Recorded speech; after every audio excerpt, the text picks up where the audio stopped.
What's up everybody, once again, my name is Matt, and welcome back to Let's Play Ocarina of Time 3D. In the last episode, we finished up the bottom of the well as young Link, got ourselves our 17th heart container, and traveled through time to become adult Link again.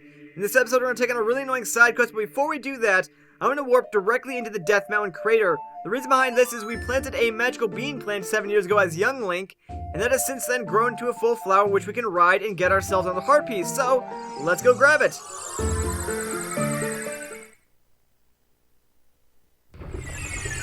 I probably should have put on my Goron suit before coming here, although it doesn't really matter. We're only going to be here for a few moments anyways, but I'd rather be safe than sorry. So all we got to do is ride this plant to the top. We can get up here, jump off, and then grab ourselves the piece of heart just like that. Alright, so now that we got that, let's teleport back to the Temple of Time. The side quest that I want to do takes place solely in Hyrule Field, so not only is this the fastest way back there, we're actually going to meet a character along the way that will sort of introduce us to this side quest.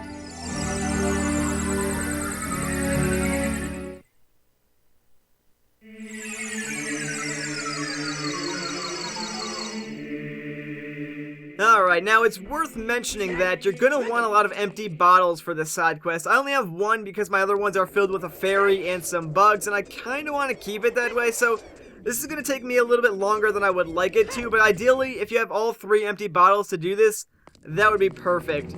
Now, the guy we want to talk to is actually in the room where we would farm for rupees as young Link, the one with all the pots, like right before the drawbridge to Hyrule Field. So we're going to go in there and talk to a new character who we haven't seen before. Oh, you're quite energetic, young man. You're brave and handsome, too. Oh, your name is Link, isn't it? Don't be surprised, I can read people's minds. If I looked as good as you, I could run a different kind of business. I don't know what you're talking about, dude. My shop is the only ghost shop in Hyrule. Because of the Great Gindorf, it's a fine time for a business like this.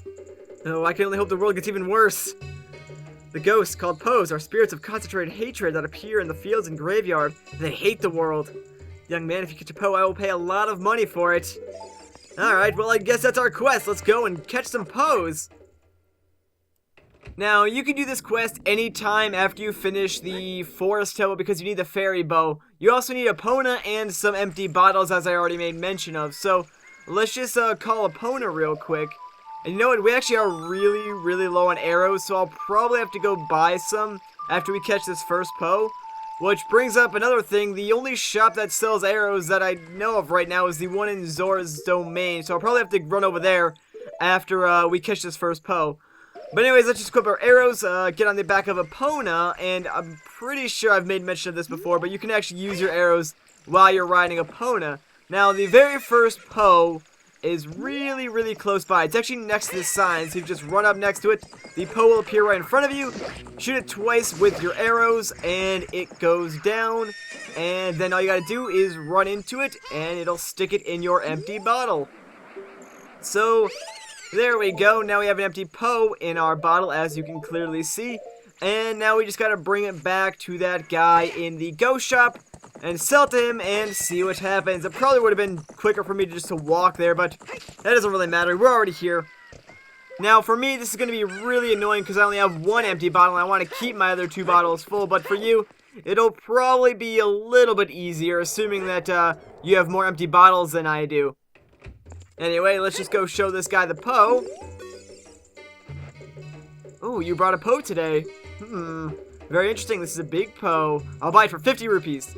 On top of that, I'll put 100 points on your card. If you earn 1,000 points, you'll be a happy man. Alright, so let's go and collect the 9 other Poes that are out in Hyrule Field and see what happens.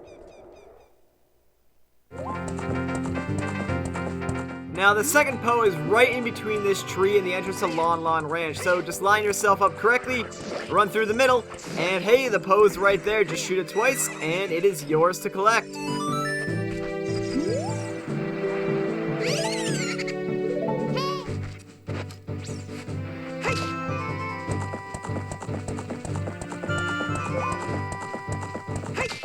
The third Poe is hiding in these bushes in the top left corner of Hyrule Field. I believe it's random, so just run through them until it appears. Once it does, just shoot it down and the Poe's yours.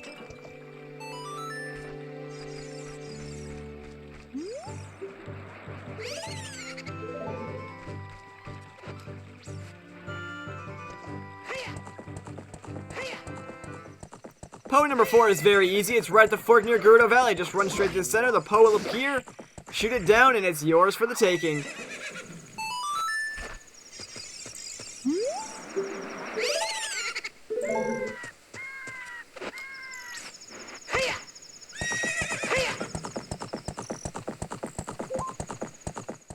Right after you collect Poe number 4, Poe number 5 is nearby. It's near this tree in one of these bushes, so just wait for it to appear, shoot it down, and collect it.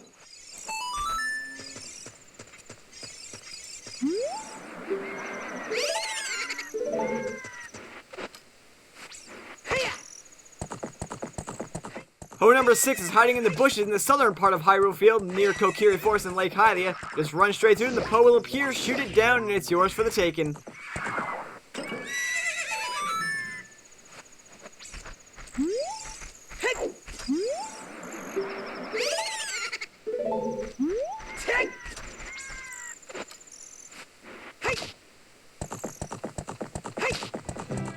Poe number 7 is in that same general area. The trigger spot is this brown boulder, so just run around it until you get it to appear. Once it does, pull out your arrow, shoot it down, and another Poe bites the dust.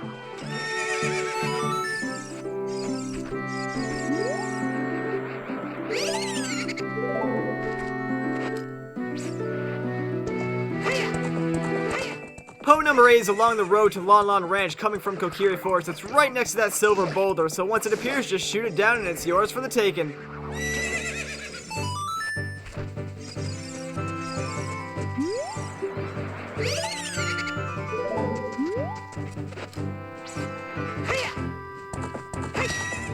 These last two Poes are where it gets tricky. Poe number 9's trigger is right in the center of this V-shaped wall off to the right of Lon Lon Ranch. Now, you won't be able to get it your first time because, well, it's over the wall, and you just can't catch up with it. So what I like to do is wait in the center, wait for it to despawn, and try and trigger it again while you're here facing towards Hyrule Field so you can actually run after it. Now, this can be kind of tricky, but once it appears, it is go time. Pull out your arrows, shoot it down, and it's yours to collect.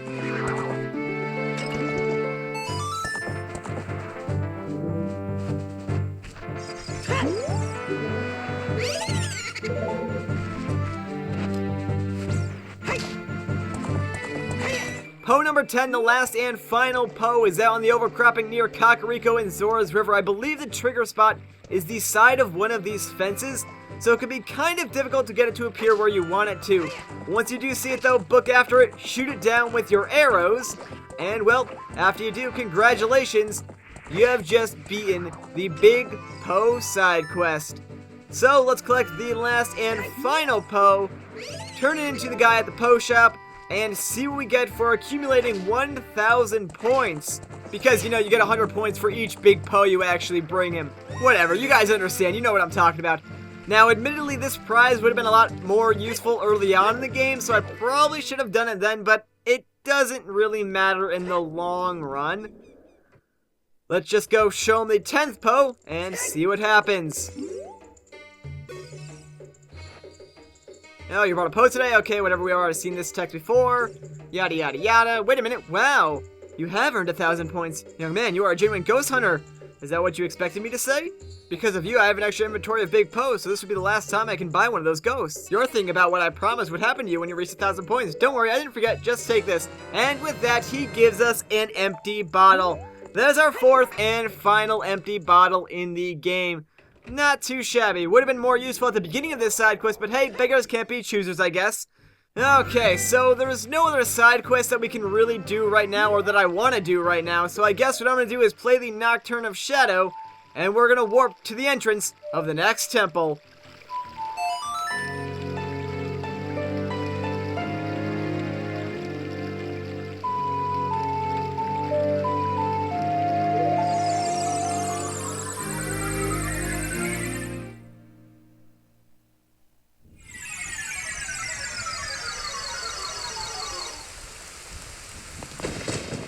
Alright, so the entrance to the next temple is actually down over here behind the graveyard. Here's a nice little sneak peek for you guys. Looks interesting, right? Well, we'll start the next temple in the next episode. So once again, guys, my name is Matt. Thank you so much for watching, and I'll catch you in the next one.